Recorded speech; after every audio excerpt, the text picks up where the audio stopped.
بسم اللہ الرحمن الرحیم۔ سیلاب والوں کی امداد، ہڑپ کرنے والوں کا عبرتناک انجام۔ آپ کو ایک واقعہ سناتے ہیں تحصیل توسہ شریف کے علاقے کا۔ تو یہاں پر ایک آدمی نے کچھ سامان تقسیم کیا، باقی اس نے اپنے گھر میں رکھ دیا۔ کیا ہوا پھر؟ گھر کے اندر بچوں نے کبھی ایسی اچھی رضائیاں، ایسے بسترے، اور اللہ خوش رکھے ہمارے ان پنجاب کے بھائیوں نے انہوں نے گیس سلنڈر بھی دیے، جن کے اندر گیس بھی بھری ہوئی تھی، چارپائیاں بھی تھی، اچھی بیڈ شیٹیں تھیں، چادریں تھیں، کپڑے تھے، اور بھی راشن بھی بہت تھا، چائے ہے، چینی ہے، آٹا، اس طرح بہت ساری چیزیں تھیں جو گنی نہیں جاتی تھی، نقدی بھی تھی۔ اس صاحب نے کچھ تو چلایا، کچھ اپنے گھر میں رکھ دیا۔ اس سے کیا ہوا پھر؟ اس کے گھر والے جو ہے نا دیکھتے رہے، ایسی چیزیں کبھی انہوں نے دیکھی بھی نہیں تھی۔ اس وجہ سے گھر میں کچھ آدمی جو ہے نا پاگل ہو گئے۔ اب ایک دوست ہمارا وہ بھی سیلاب کی امداد تقسیم کرنے والوں میں تھا، وہ مجھے ملا، اس نے کہا حکیم صاحب وہ جو ہے نا اب نیند کی دوائیں لے رہا ہے گھر والوں کے لیے۔ اب جو ہے نا جو مال اس نے ہڑپ کیا تھا اس سے زیادہ خرچہ ہو رہا ہے، گھر میں اس سے زیادہ پریشانی ہو گئی ہے۔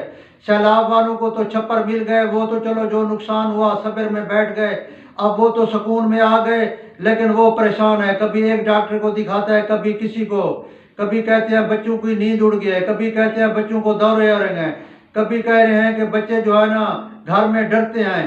اصل میں جو ہے نا وہ پتہ یہ چلا ہے کہ اس نے سیلاب والوں کی جو ہے نا امداد ہڑپ کی ہے، اس وجہ سے یہ اس کے گھر کا عبرتناک انجام ہوا ہے۔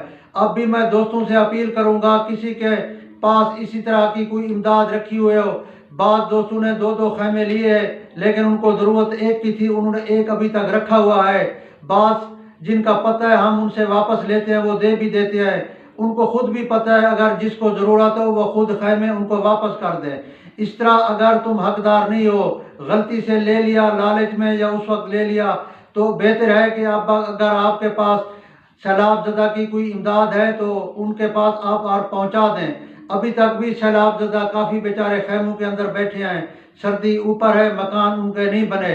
اس طرح یہ عبرتناک واقعہ ایک ہمارے سامنے آیا، اور بھی کئی ہوں گے، لوگ بتاتے نہیں۔ بہتر ہے کہ جو امداد آپ نے رکھی ہوئی ہے سیلاب والوں کی، جو دوسروں نے دی ہوا ہے، فوراً ان تک پہنچائیں، کیونکہ آپ کو تو پتہ ہے نا کہ ابھی تک کتنے لوگ بیچارے مجبور ہیں، بیماری کے اندر ہیں۔ جو چیز ہے اگر کسی نے ناجائز کیمپوں کے اندر دوائیاں لی ہیں تو وہ بھی مریضوں تک پہنچا دیں، نہ تو جو کیمپ لگا رہے ہیں ان کو دے دیں یا کسی ڈاکٹر صاحب کو دے دیں کہ آپ کے پاس امداد کے لیے مریض بہت آتے ہوں گے سیلاب زدہ علاقوں کے، وہ تاکہ ان غرباء کو تقسیم کر دیں گے۔